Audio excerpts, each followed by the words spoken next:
Hey guys, today I'm coming to you live from my office in LA. Um, and I'm going to talk about the science and stereotypes part 2, which is I don't have to be white for you. Um, I wanted to get on this topic because the stereotypes of science are extremely white and male. And I think it's so unfair, being that, biochemistry especially is full of women who are expressive and stylish and attractive and bubbly and so full of energy, and we get talked down to because people expect us to be white and male and to be very monotone. And when you're not like that, they almost treat you like you're not intelligent, which is ridiculous, because the reason I can be expressive and passionate about my science is because I understand it very well and I know my arguments very well. And so being expressive about it is very easy. In grad school, I remember people would comment if people were monotone that they didn't know what they were talking about. And while some people just talk like that, and other people may be suffering from certain things or taking certain medications that cause them to talk really monotone, it's not really the norm. And you'd be surprised how much personality there is in a laboratory. I mean, if you think about it, a laboratory isn't somewhere people, like the public, really go or even see, for that matter. And laboratory staff are very colorful people for that reason. You don't really see them.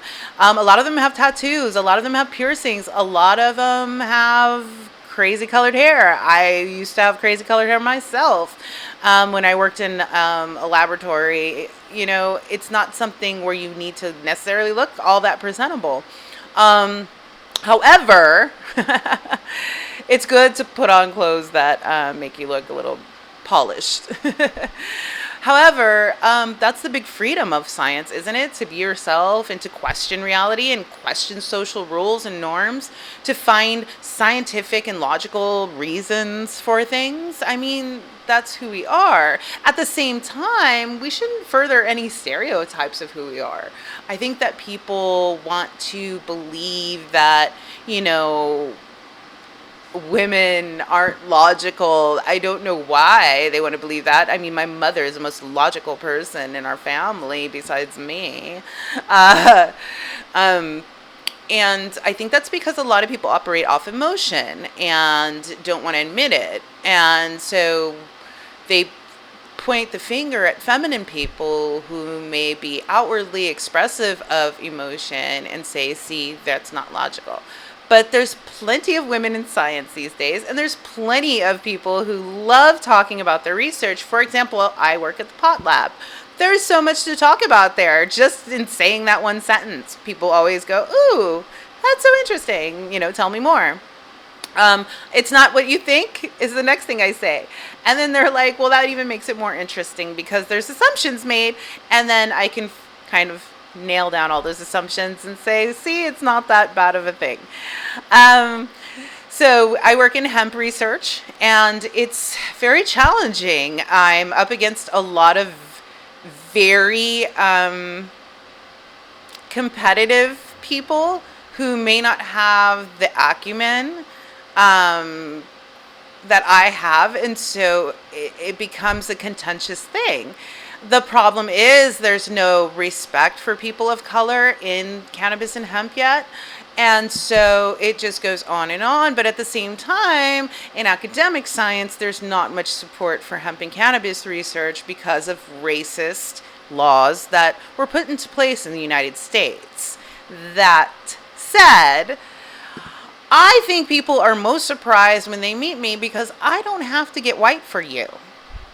And what I mean by that, and why I position myself that way, is, first of all, I am indigenous, American indigenous. So I'm Chickasaw. This is where I'm from, like a good chunk of my family, half of my father's family, right? They are actually probably from a little bit west of Mississippi, maybe even Southern California. I love it here so much, right? And so there's that part. Like, I'm home, okay? The other part is it's a historical reference because my black relatives were slaves. The other part is that my other black ancestors done built this shit for free. So your white entitlement does not even fucking bother me, dog. And I'll talk however I want, too. I'll talk like this. I throw in some ebonics. I'm mixed race. I'm black. I'm Afro-Indigenous. I'm Pan-African. And I don't have to get white for you.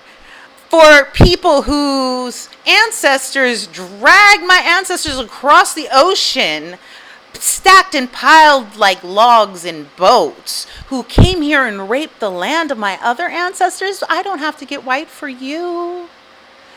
If anything, you need to get brown for me. You see, because that entitled ass attitude that people have, it's very racist. And all the stereotypes about science are racist. All the cannabis laws are racist. Do you see the intersection I sit at? Not only are they racist, but they're anti-LGBTQ as well. Because that's how cannabis was legalized. Let's remember a time when people were dying of HIV and AIDS. And there was nothing in this world that could help them live another day and hope for another day than cannabis.